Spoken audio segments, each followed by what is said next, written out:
This section discusses comparison operators, and it's a pretty straightforward and easy section to get through. A lot of it is probably going to be review for you, but we still want to talk about it and make sure everybody understands. So when we compare values in Python, we get Boolean output, true or false. 2 is greater than 3, the output is obviously going to be false.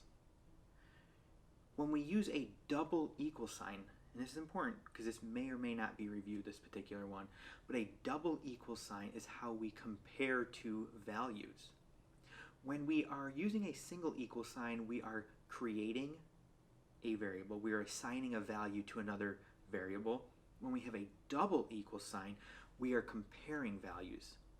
This is not saying 2 is equal to 3. It is asking the question, is 2 equal to 3? And we will get a, again, true or false output. If we want to add an equal sign to a greater than or less than, that's how we get the greater than and equal to or less than and equal to. So 1 is in fact less than or equal to 3. Run that and we get a true. So not only can we do this with numbers, but we can do this with variables as well.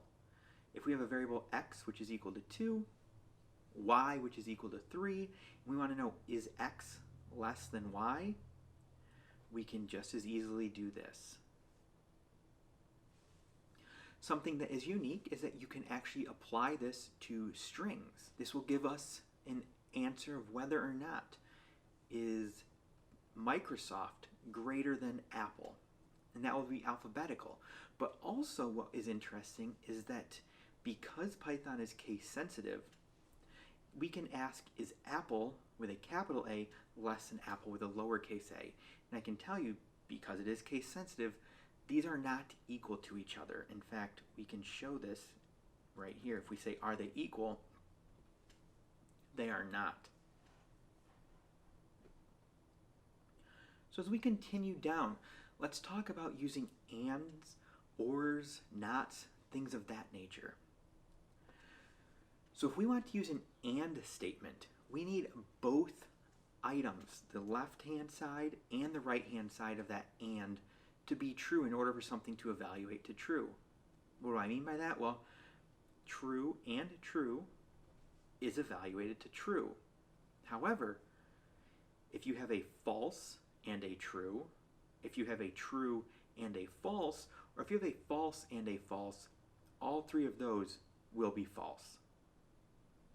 Now, to illustrate that in an actual problem, let's look at this.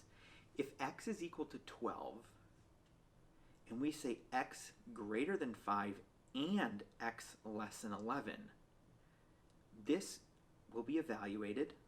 X is greater than 5 is true.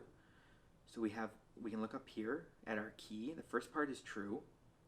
And x is less than 11. That is false. So that's going to be evaluated as true and false. The outcome will be false.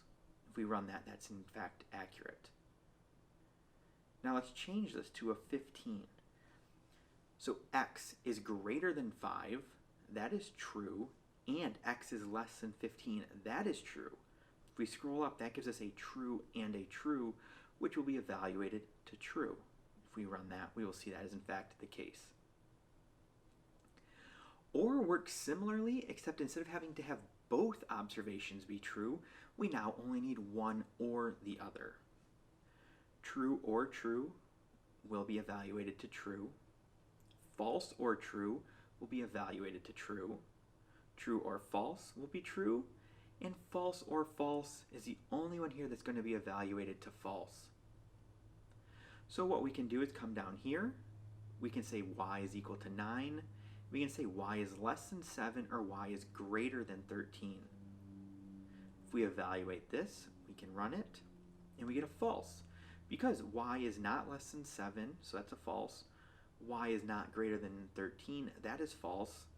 It is false and false, or rather false or false, so we get false. And if we change this, let's say this is a 10, so now y is less than 10 is true.